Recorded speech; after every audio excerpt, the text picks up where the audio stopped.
Bonsoir tout le monde, bienvenue sur cette vidéo. Comme vous le savez, je n'ai pas les droits pour mettre les images, donc je me contenterai de vous mettre l'audio avec les sous-titres. Donnez-moi votre avis pour commencer dans les commentaires sur cette déclaration. Je vous la mets tout de suite et je vous donne mon avis ensuite. Bonjour, Paul Larouturou, LCI. Une question, j'allais dire extra sportive, mais qui est sportive, puisque Alain Krakowicz, responsable des TGV, a tweeté après une vidéo de Marco Verratti faisant Paris-Nantes et Nantes-Paris en jet privé. Paris-Nantes est en moins de 2 heures en TGV Inuit PSG Inside. Je renouvelle notre proposition d'offre TGV adaptée à vos besoins spécifiques pour nos intérêts communs, sécurité, rapidité, service et écomobilité. Est-ce que c'est une question que vous vous posez et est-ce que vous en avez parlé à vos joueurs?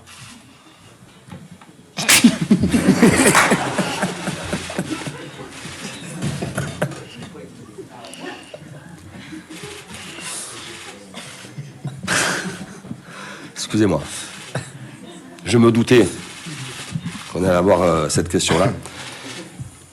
Pour être très honnête avec vous, ce matin, on a parlé avec la société qui organise nos déplacements. On est en train de voir si on ne peut pas se déplacer en char à voile. Je trouve que la réaction, elle est particulièrement mauvaise de la part des deux, l'entraîneur comme le joueur.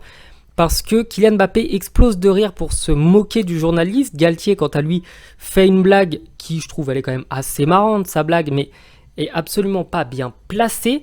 Parce qu'on explique en ce moment aux Français et à tous les Européens qu'il va falloir être courageux, qu'il va falloir faire des sacrifices. Donc la question du journaliste est particulièrement pertinente, c'est une question d'actualité, c'est quelque chose qui touche beaucoup de gens et que les jeunes surtout considèrent comme essentiel à notre époque. Et de se moquer de cette manière, ça montre à quel point les footballeurs sont déconnectés de la planète, ils ne connaissent pas le fait d'avoir peur pour les fins de mois. Je trouve que c'est d'une arrogance incroyable. On finira du coup cette vidéo sur une déclaration d'une princesse française à qui on avait expliqué que les Français avaient faim et n'avaient pas de quoi s'acheter du pain et qu'elle leur avait dit de plutôt acheter de la brioche. Et on termine sur cette déclaration puisque concrètement c'est exactement pareil à une époque différente. On présente un problème de société et les riches envoient des réponses qui n'ont rien à voir et qui montrent qu'ils ne comprennent rien à la situation. Et bien voilà, cette vidéo est terminée. Vous pouvez vous abonner, vous pouvez commenter, vous pouvez me dire ce que vous en avez pensé.